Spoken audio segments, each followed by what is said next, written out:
गुरु भगवान के शुक्राने हैं। मनुष्य अपने अनुभव का आदर करे तो कल्याण हो जाए। अपने अनुभव में ये है कि हमारे सामने सब मिट रहा है, नहीं में जा रहा है, चीज़ें बिगड़ती हैं, टूट फूट जाती हैं, खराब हो जाती हैं, कबाड़ा हो जाती हैं, हम निकाल कर घर से बाहर फेंक देते हैं, कबाड़ी को दे देते हैं, बेच देते हैं। सेकेंड हैंड कार लोग बेच देते हैं। अब कार मन से उतर गई, काफ़ी दिन यूज़ कर ली, अब चलो बेच दो, नई ले लो। तो ये सब चीज़ें जा रही हैं, नहीं में जा रही हैं, छूट रही हैं। और परमात्मा वो है ही हैं, जैसे के तैसे, जैसे पहले, आज सच जुगाड़ सच, नानक होसी भी सच, है भी सच, नानक होसी भी सच। तो परमात्मा जैसे पहले थे, अनादिकाल से नित्य हैं, शाश्वत हैं। शाश्वत मतलब सदा एक से रहने वाले, हमेशा रहने वाले, जो शुरू में, आज भी और आगे भी हमेशा रहेंगे। वो शाश्वत, सनातन, पुरातन, अनादि, अनंत, ऐसे परमात्मा है। आपका शरीर मिट रहा है, परंतु आप जो स्वयं हो, आत्मा, वो उसमें वैसे के वैसे ही हो। एक दिन शरीर छूट जाता है, आदमी उससे अलग हो जाता है, देखता है शरीर पड़ा है। दूसरा जन्म मिल जाता है, वहाँ शरीर को कहता है ये मैं हूँ। अब वो जो छूटा वो मैं था या ये मैं हूँ नया जो मिला। तो ये भ्रांति है कहना कि मैं शरीर हूँ। 5 प्रकार की भ्रांतियाँ होती हैं आदमी को, उसमें एक भ्रांति है कि मैं यह शरीर हूँ। संसार बदल रहा है, परमात्मा एक रस हैं। शरीर बदल रहा है, आत्मा अपरिवर्तनशील है। शरीर और संसार एक हैं, हम और परमात्मा एक हैं। शरीर को संसार से अलग मानना और अपने को परमात्मा से अलग मानना, ये गलती है, भूल है। हम अपने को शरीर कहते हैं और यह संसार है ऐसे कहते हैं, तो एक तरह से हम अलग मान रहे हैं उसको। पर पंच तत्व से रचित शरीरा, ये अधम शरीरा। 5 तत्वों का शरीर, 5 तत्वों का संसार, तो ये एक जाति का हुआ। हम आत्मा और परमात्मा एक जाति के हुए। देखो, मनुष्य कोई गलती समझ में आ जाए तो गलती मिट जाए, ये कायदा होता है। जैसे हमें कोई गलती समझ में आती है तो गलती मिट जाती है, हम ठीक कर सकते हैं। जैसे कोई बता रहा है कि तुम्हारे देखो ये गलती है, ये तुम गलती करते हो, हम न माने, नहीं मेरे में गलती नहीं है, तो क्या ठीक हो जाएगी? वो नहीं ठीक होगी। और हमने फील किया हाँ ये बात तो है, हमारे में गलती है, तो उसको हम ठीक कर सकते हैं। जैसे कोई लोग एक शब्द को बार बार बोलते हैं, अब कोई बताए, समझाए, देखो आप ये बार बार बोलते हो, मैं ये चीज़ बार बार नहीं, बिल्कुल नहीं, कोई बात नहीं, आप ध्यान देना, चलो हम बता देंगे आपको जब जब बोलोगे।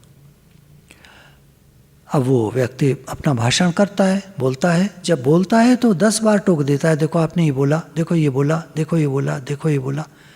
अच्छा, मैंने तो 10 बार बोल दिया 10 मिनट में ये वाला शब्द, अच्छा तो अब मैं ध्यान दूंगा, है ना। गलती दिखने से गलती दूर की जा सकती है।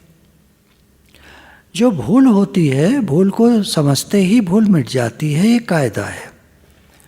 परंतु भूल होने पर भी, भूल सुनने पर भी, भूल पढ़ने पर भी, भूल विचार करने पर भी बात वैसी की वैसी है, तो फिर क्या हुआ? अर्थात हम भूल का विचार नहीं करते, भूल को समझते नहीं। हम संसार को सच मान रहे हैं, क्यों? कहीं सुख की लोलुपता है, हम सुख चाहते हैं। गुरु बता रहे हैं तुम्हारी भूल है, संसार तुम्हारा है, तुम्हारा नहीं है, ये छूटने वाला है, तुम्हारा ये हो ही नहीं सकता। तुम अलग हो, तुम आत्मा हो, तुम भगवान के हो, और ये संसार ये माया है, माया मात्र है, जड़ है, तुम्हारा नहीं हो सकता। पर आदमी लगा पड़ा है संसार में, क्यों?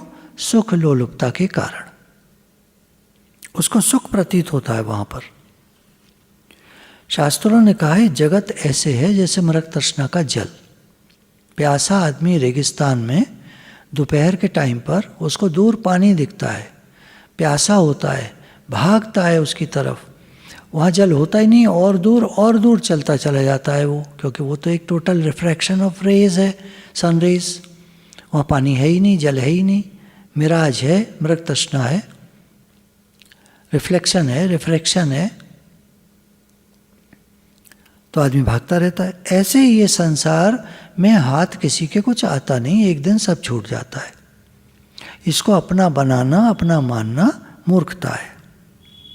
जितने अनर्थ होते हैं, पाप होते हैं, वो सब सुख की इच्छा से होते हैं। जितना दुख है, संताप है, जलन है, आफत है, मृत्यु है, वो सब इसी के कारण है। सब आफतों का, दुखों का कारण यही है कि हम संसार को सत्य मानते हैं, अपने से एक मानते हैं, अपना मानते हैं, अपने लिए मानते हैं, अपनाना चाहते हैं। अब मालूम भी है कि ये हमारी सुख लोलुपता है, संसार छूटने वाला है, ये हमारा नहीं हो सकता, फिर भी हम सुख की लोलुपता को छोड़ना नहीं चाहते, तो ये गलती है।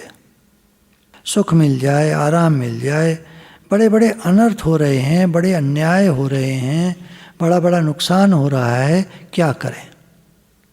सुख चाहते हैं, क्षणिक सुख है संसार में, परंतु आदमी चाहता है, उसके लिए पाप भी करता है। पाप करता है तो फिर भोगता है, फिर दुखी होता है। सच्चे साधक के मन में ये बात रहती है कि मेरे को सच्ची बात मिल जाए तो मैं उसको पकड़ लूँ, कोई बताने वाला हो तो मैं अपना उद्धार कर लूँ। बहुत वर्षों पहले मेरे मन में ऐसी बात आई कि कोई ऐसी बात बता दे जो समझ में आ जाए, उपाय बता दे, परंतु कोई मिला नहीं। अब कोई उपाय पूछे तो हम बता दें, परंतु लोग सुनते तो हैं सत्संग की बातें, पर लाभ नहीं होता, जैसा होना चाहिए वैसा नहीं होता। तो क्या मतलब हुआ? तत्परता नहीं है, चाहते नहीं अपना भला, अपना उद्धार चाहते नहीं। क्यों नहीं चाहते? संसार अच्छा लगता है। तत्परता करें तो हमारे को उपाय बड़े अच्छे अच्छे मिलते हैं, अच्छी अच्छी बातें हमें मिलती हैं जो काम में लाई जाएं तो बहुत जल्दी स्थिति बन जाए। समय जा रहा है, मृत्यु पास आ रही है, पता नहीं कब जाना पड़े, अचानक मौका मिलना बड़ा कठिन है। तो ये जो मौका मिला है हमको, ये कोई भगवान की विशेष कृपा है। ऐसा मौका मिलने पर भागवत जी कहती हैं कि जब तक मृत्यु नहीं हो तब तक अपना उद्धार कर लेना चाहिए, अपना काम पूरा कर लेना चाहिए। विषय सुख तो पशु पक्षी को भी मिल जाते हैं, ये कोई महंगी चीज़ नहीं है। भूत प्रेत पिशाच राक्षस असुर देवता मनुष्य गंधर्व जलचर थलचर नभचर, जल में रहने वाले जीव, थल पर रहने वाले जीव, आकाश में उड़ने वाले जीव, ये तो सभी को विषय सुख मिल जाते हैं। परंतु मुक्ति का मौका ये केवल मनुष्य शरीर में मिलता है। अब देखिए, मनुष्य शरीर मिला, ये भगवान की कृपा हुई। अच्छा सत्संग मिल जाए, ये भगवान की कृपा है। अच्छा सत्संग क्यों कहा? बहुत सारे सत्संग ऐसे होते हैं जिनमें दृष्टांत और ये और वो, हंसी मजाक, ये सब चलता रहता है। बाबा जी बैठे अपना रोचक भयानक वचन सुना रहे हैं, इसको कहते हैं शास्त्रनाथ शास्त्रम। शास्त्रों की वो बातें सुनाना जिससे लोग भयभीत हो जाएं या बड़ा हंसें, लोटपोट हो जाएं। कहानी किससे सुनाना, तो कुछ अच्छी बातें कुछ बुरी बातें, ये कोई सत्संग ना हुआ। अच्छा सत्संग उसको कहेंगे जिसमें हमारे उद्धार की बात चले। तुम्हारा उद्धार कैसे हो, तुम्हारा भला कैसे हो जाए, तुम मुक्त कैसे हो जाओ, तुम्हें भगवान कैसे मिल जाए, ये। तो अच्छे सत्संग का मौका बहुत कम मिलता है, ऐसे विचार की बातें बहुत कम मिलती हैं। आश्चर्य होता है कि ऐसी अच्छी बातें मिलने पर भी हमारा उद्धार क्यों नहीं हो रहा है। तत्परता से लगते क्यों नहीं, किस बात की प्रतीक्षा करते हैं, कैसी परिस्थिति होगी जब आप करोगे, कब करोगे, ये विचार ही नहीं है। कर लेंगे बस, ऐसा मन में एक भाव दे करके छोड़ देते हैं। बड़ी बूढ़ी माताएं विधवाएं कहती हैं कि हमारा छोटा बच्चा बड़ा हो जाएगा तो ऐसा होगा वैसा होगा। चलो, उनको तो प्रतीक्षा होती है, उनके आगे कोई कारण है। हम किस बात की प्रतीक्षा कर रहे हैं? हम बड़े बूढ़े होते जा रहे हैं, उम्र बीतती जा रही है, टाइम बीतता जा रहा है। कब से मरोगे राम? किस बात की प्रतीक्षा कर रहे हैं? कोई पढ़ाई करनी बाकी रह गई है, कोई समझदारी बाकी रह गई है, कोई होशियारी बाकी रह गई है।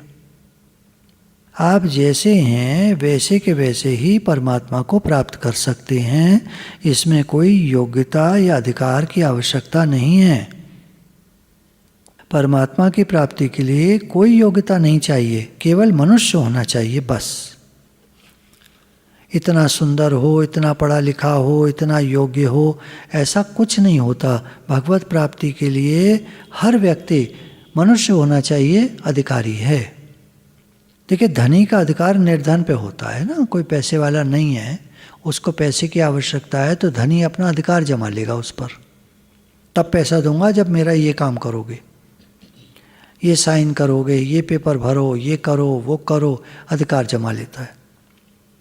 विद्वान का अधिकार अपने शिष्य कह लीजिए या जो उससे सीखने आया है उस पर होता है।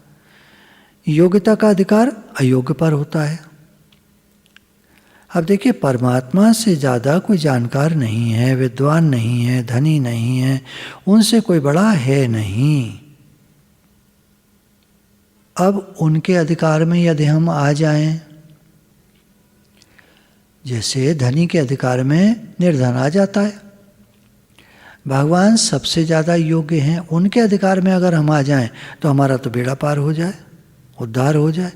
तभी भगवान ने कहा, हे अर्जुन, तो मेरी शरण आ जा, मैं तेरा उद्धार कर दूंगा। बाहर का त्याग काम नहीं करता, भीतर का त्याग काम करता है। कल्याण बाहर से नहीं होता, कल्याण स्वयं का होता है। इस वास्ते भीतर से त्याग होना चाहिए। बाहर तो जैसा है वैसा रहने दो। बाहर से त्याग करना तो स्वांग है। स्वांग नाटक करना, नाटक की कीमत नहीं है भगवान के यहाँ। स्वांग करो तो संसार के लिए करो, लोग करते ही हैं। बहरूपिया होकर घूमते हैं, ठगाई की बातें करते हैं, माता जी बहन जी आओ जी, ऐसा बढ़िया कपड़ा दिखाऊं, ये दिखाऊं, ये वहाँ से आया है, ये वहाँ का है, देश विदेश सब घुमा देते हैं वो 2 मिनट में और ठग लेते हैं। तो स्वांग तो संसार में किया जाता है। अब देखो, हम रुपया चाहें, भोग चाहें, आदर सत्कार चाहें और भगवान का नाम जब कीर्तन करें तो कोई लाभ होगा? ऊपर से कोई काम करने से लाभ नहीं होता। देखो, ऐसा नहीं है कि कीर्तन करने से लाभ नहीं होगा। आप भगवान का नाम ले रहे हो तो कुछ तो लाभ है, पर विशेष लाभ नहीं है। अंदर से भाव बन जाए तो विशेष लाभ हो जाए। जो भोग और संग्रह को चाहते हैं वो उस जगह भगवान को लगा दें, बेड़ा पार हो जाए। जैसा हम भोगों को चाहते हैं वैसा हम भगवान को चाहने लगे, मेरे तो गिरधर गोपाल दूसरों न कोई, तो उद्धार हो जाए। साधन करते हुए भी साधकों की वो तत्परता नहीं है, क्या करें कैसे करें, कोई उपाय बताओ आप, जल्दी से जल्दी उद्धार हो जाए। शरीरों का कुछ पता नहीं है कब इनका समय आ जाए, 100 वर्ष बाद तो मर ही जाएगा। मृत्यु सदा खुली है। मंडे टू संडे, सोमवार से लेकर इतवार तक किसी दिन भी आ सकती है। 24 घंटों में कभी भी आ सकती है, किसी मिनट में आ सकती है, किसी सेकंड पर आ सकती है, न जाने कब जाना पड़े। अब ये काम बाकी रह गया तो और काम कितने भी करे सब बेकार हो गए, सब काम बिगड़ गया। अपना सुधार हो जाए बस। आप कहते हो हमें भगवान का शौक नहीं है। अच्छा, एक अच्छा इंसान बनने का शौक है आपको, चलो वही बनो। आपका स्वभाव यदि खराब है तो आपको अपना स्वभाव सुधारने का शौक है, चलो वही करो। आपका बात बात पे मूड ऑफ हो जाता है, वो ठीक करने का विचार है, चलो वही करो। कुछ तो करो बढ़िया काम। सर्वभूतिरता, आपको सबके हित का शौक हो वो करो, नहीं है अपने घर का ही हित कर लो। माल जवाई खाएंगे जोड़ जोड़ मर जाएंगे, कहावत है। बूढ़ा आदमी पैसा खर्च नहीं करता कि बच्चे सब खा जाएंगे, वो तो खा ही जाएंगे जिस दिन तू मरेगा। तो कुछ तो अच्छा काम कर लो। अब ये सुन के कोई बूढ़ा आदमी सारे पैसे अपने दे मत देना बच्चों को, कल को गालियां दोगे कि वाणी में हमने सुना था कि बूढ़ा अपना ही उद्धार कर ले, सारा पैसा दे दे, तो हमने दे दिया, अब हमको तो भूखे मार दिया इन लोगों ने, पूछते तक नहीं, 2 रोटी भी नहीं देते। तो ऐसा काम मत करना। आप अपने उद्धार की सोचो बस। शास्त्रों में ऐसा आया है, एक न एक त्याग कुल के लिए। अपने कुल के लिए कुछ तो त्याग कर दो। कुल का त्याग मोहल्ले के लिए। कुल की जो बातें करते हो, देखो मोहल्ले पर जाकर आके पड़ती है तो कुल की बात मत करो, हम फलानी जाति के, हम फलानी जाति के, ये सब छोड़ो। मोहल्ले पर संकट आया है, उसको दूर करने में लग जाओ। मोहल्ले का त्याग गांव के लिए, गांव का त्याग प्रांत के लिए, प्रांत का त्याग देश के लिए, देश का त्याग विदेश के लिए, और सबका त्याग कल्याण के लिए। अपना कल्याण, हमारा कल्याण, तो सारी बातें छोड़ो, कल्याण में लग जाओ। क्योंकि तुम्हारा कल्याण न हुआ तो देश विदेश सबका कल्याण करते रह गए, जीवन चला गया और तुम रह गए।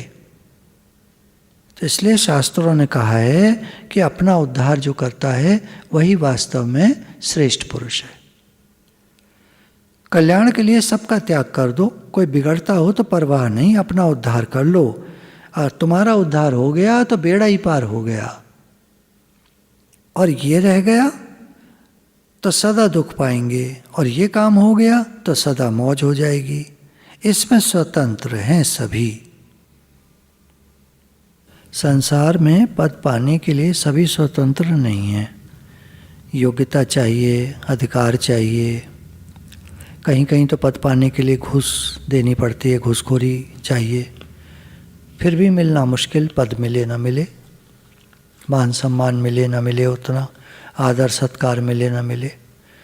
कोई कोई चुनाव जीत भी जाते हैं पर आदर सत्कार नहीं मिलता उतना जितना वो सोच रहे थे, वाहवाही होगी, ऐसा कुछ होता नहीं।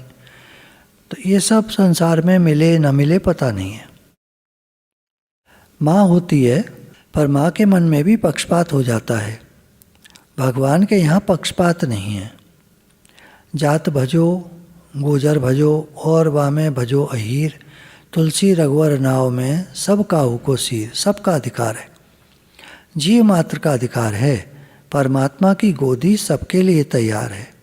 वे असली माँ हैं। कोई कैसा भी हो, दुराचारी हो, पापी हो, भगवान को चाहता हो तो भगवान उसे चाहते हैं। सब सहायता करने लग जाते हैं। भगवान सहायक हैं, धर्म सहायक है, संत महात्मा हमारे कल्याण में सहायक हैं, शास्त्र सहायक हैं। केवल हमारा सहयोग कम होता है इस बात में। हमारा मन कम होता है तो हमको लगता है कि लोग हमारी सहायता नहीं करते, कोई हमारी सहायता नहीं करता, भगवान भी नहीं सहायता करते। तो हमारा ही प्रेम नहीं है, या हम ही अपना उद्धार नहीं चाहते, या हम ही वो बात नहीं सुन रहे हैं जो हमको बताई जा रही है। जल्दी उद्धार करने वाला कर्म योग है। पुस्तकों में कर्म योग की बात बताई नहीं गई है, परंतु ये मल दोष को दूर करता है। मल दोष होता है संसार के प्रति आकर्षण। कर्मयोग बहुत विचित्र है। ये जो भोगों से छुटकारा नहीं हो रहा है, हमारी उन्नति नहीं हो रही है, तो इसमें सीधी सादी बात है, सर्वभूते रता। प्राणी मात्र का हित कैसे हो? ऐसे तन से, धन से, विद्या से, मन से, वचन से, बुद्धि से, योग्यता से, अधिकार से कैसे सुख हो जाए सबको, कैसे आराम मिले? सबके लिए वो उसका सुख देने का भाव होता है। केवल ये भावना बन जाए हृदय की अंदर से।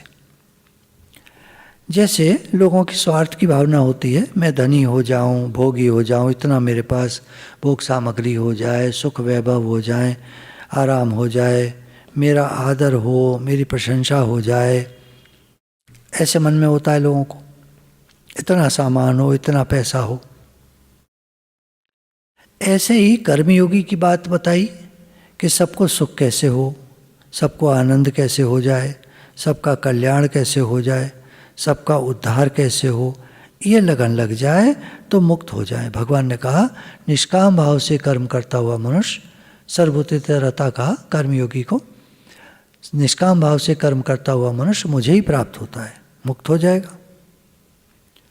ये भोग और संग्रह खींचते हैं तो ये बंधन होता है, और अगर इधर मेहनत करें तो मुक्ति हो जाएगी। सीधी सी बात है। जो संसार है ये अपनी तरफ खींचता है परंतु बांध देता है, बंधन हो जाता है, जन्म मरण का चक्कर हो जाता है। और यदि निष्काम भाव बन जाए तो मुक्ति हो जाए। मुझे कुछ नहीं चाहिए, मैं तो भगवान का हूँ, भगवान मेरे। बात ऐसी है, ध्यान देकर सुने। अगर हमारे मन में, हृदय में त्याग हो और भगवान में अनुराग हो और पैसों और भोगों का महत्व हृदय से निकल जाए। देखिए, पैसे आदमी कमाता है, किस लिए कमाता है? सुख आराम से रहे तो रहे।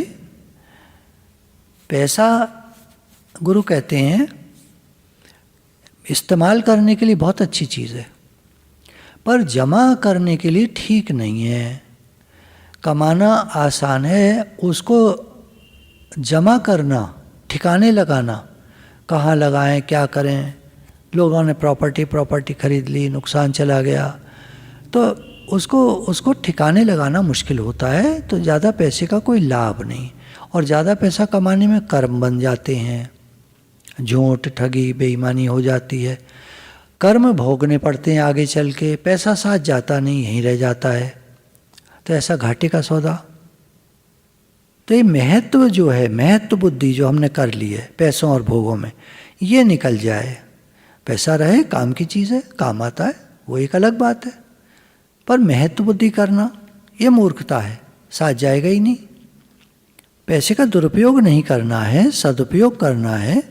सदुपयोग करते हैं, सबके काम आता है, निष्काम भाव से सेवा होती है, एक अंदर में त्याग भावना रहती है, तो नया प्रारब्ध बन जाता है। ऐसी विलक्षण बात है। नया प्रारब्ध का तात्पर्य है कि किसी के प्रारब्ध में भाग्य में धन नहीं लिखा हो अधिक, परंतु वो आ जाएगा। चीज़ नहीं लिखी हो पर वो आ जाएगी, ऐसे नया प्रारब्ध बन जाता है।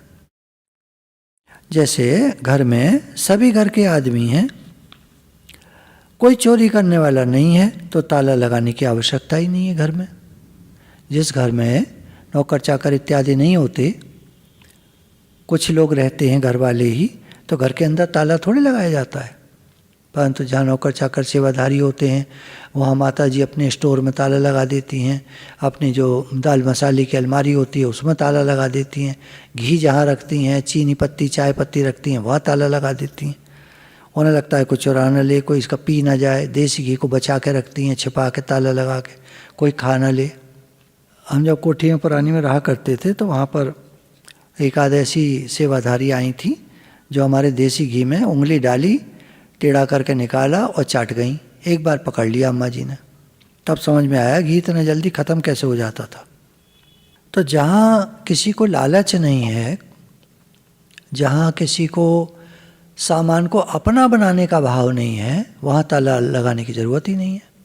ताला वहीं लगता है जहाँ लोग लोभी, लालची और दूसरे का माल हड़पने वाले जमा हो जाए। तो जिसका हृदय सबको देने के लिए रहता है, उसके हृदय पर ताला नहीं लगता, खुली चीज़ें होती हैं सब। और भगवान भी उसको खुले रूप से देते हैं, ताला नहीं लगाते, क्योंकि ताला उसने नहीं लगा रखा। सबको दे रहा है तो भगवान उसको दे रहे हैं। केवल अपना भाव ठीक बनाओ, नीयत अच्छी बनाओ कि औरों को सुख कैसे हो, औरों को आराम कैसे हो, दूसरों का आदर कैसे हो, औरों की प्रशंसा कैसे हो, दूसरों का स्वास्थ्य अच्छा कैसे हो, दूसरे भगवान में कैसे लग जाएं। ऐसा सुनने में आता है कि जो गीता प्रेस के संस्थापक थे जयदयाल गोयनका जी, तो जब अंदर सत्संग हो रहा होता था हॉल में, हनुमान प्रसाद पोद्दार जी कर रहे होते थे, तो बाहर जितने लोग खड़े होते थे, चाहे वो ड्राइवर होते थे, रिक्शा वाले होते थे, सबको 1-1 रुपया पकड़ाते थे। उस ज़माने में 1-1 रुपया बहुत होता था कि जाओ अंदर जाके बैठो, सत्संग सुनो। तो सत्संग में लगाने के लिए भी पैसा खर्च करना पड़े तो लगाना चाहिए, खर्च करना चाहिए। दूसरे भगवान में कैसे लग जाएं, दूसरे अपना कल्याण कैसे कर लें, सबको तत्व ज्ञान कैसे हो जाए, भगवान के भक्त कैसे बन जाएं, सब योगी हो जाएं, सबका उद्धार हो जाए, सब सुखी हो जाएं, कोई भी दुखी ना रहे, ये भाव हो जाए। आप कहेंगे हम कैसे कर सकते हैं ये सारा का सारा, अकेले हम इतने सारे लोग हम कैसे कर पाएंगे। कह रहे हैं भाव हो जाए। भगवान भाव को देखते हैं। वचन है भाव का भूखा हूँ मैं, भाव ही एक सार है। भगवान तो भाव को देखते हैं। आप कितना का देखिए, एक बच्चा से उम्मीद नहीं की जा सकती कि वो ईंटें ढो करके और चिट्टा लगा देगा या दीवार बना देगा, चिन देगा। बच्चे से तो उम्मीद आप यही कर सकते हैं, एक चाबी उठा के दे देगा, एक कप गिलास उठा के दे देगा, एक कटोरी दे देगा, चम्मच दे देगा, इतनी तो उम्मीद करेंगे आप। ऐसे भगवान भी जानते हैं हम क्या, हमारी कितनी सामर्थ्य है। हमारा भाव देखते हैं भगवान। इसका भाव है कल्याण करने का, बस। तो जब ऐसा भाव होता है तो अपना निर्वाह भी बहुत बढ़िया होता है। शरणागत देने वाला भूखा रहेगा क्या? जो भंडारा लगाता है वो खुद भूखा रह जाएगा क्या? भर पेट भर भर मिलेगा, पेट भर जाएगा, पर सामान बाकी रहेगा। तो दुनिया को भोजन कराने वाले तो भगवान हैं। आप उसमें सहयोग दोगे, सबको दोगे, तो भगवान आपके हैं, आपको सहयोग देंगे, आपके भंडार भरे रहेंगे। देखा भी जाता है, जिन आश्रमों में लगातार भंडारे चलते हैं वहाँ भरा ही रहता है।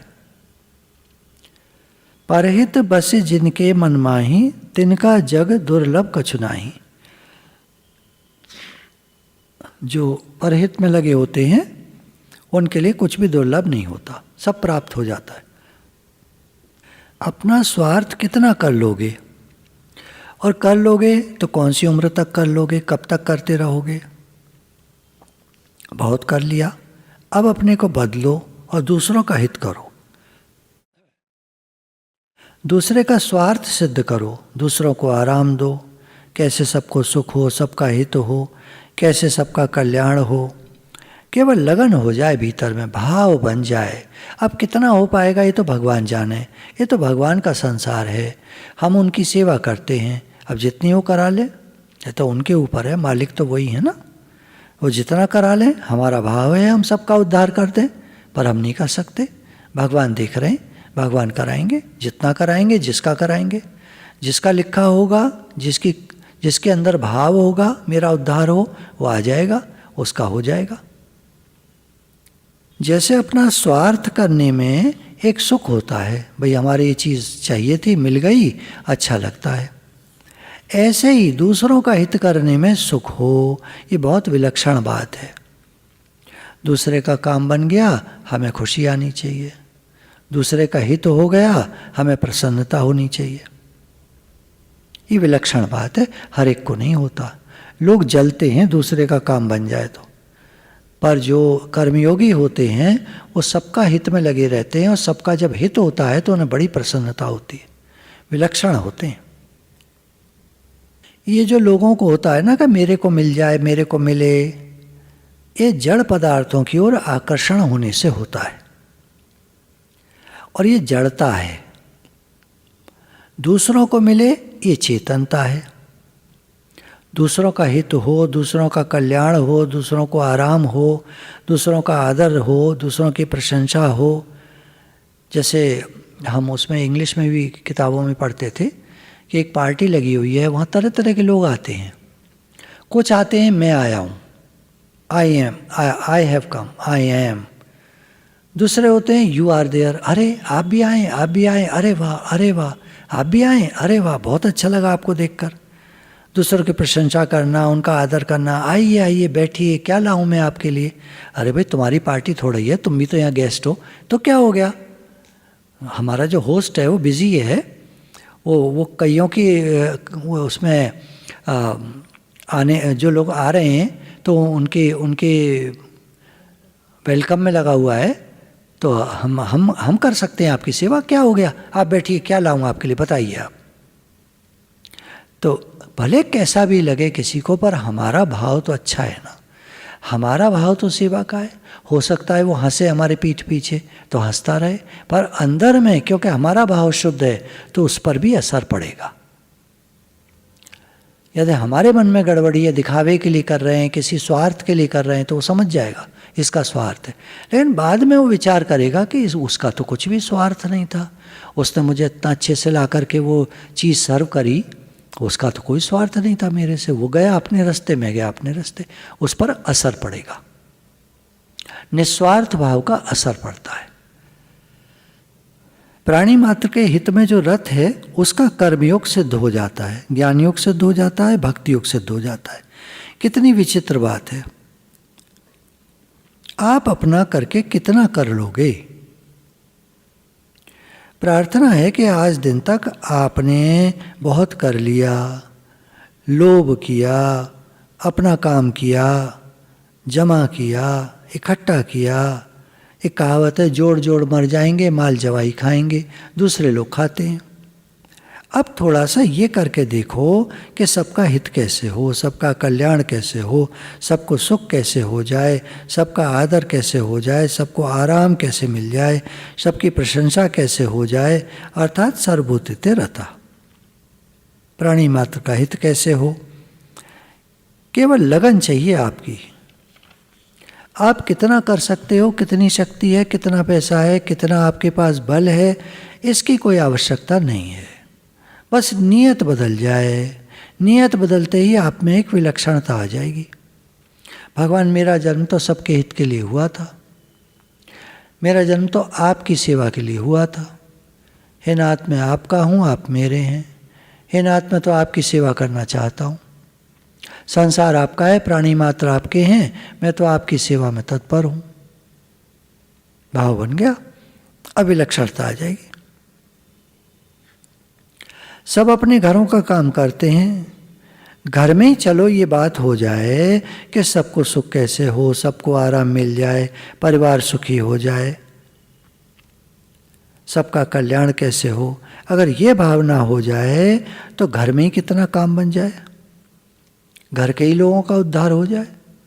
और हो न हो, हमारा तो उद्धार है ही।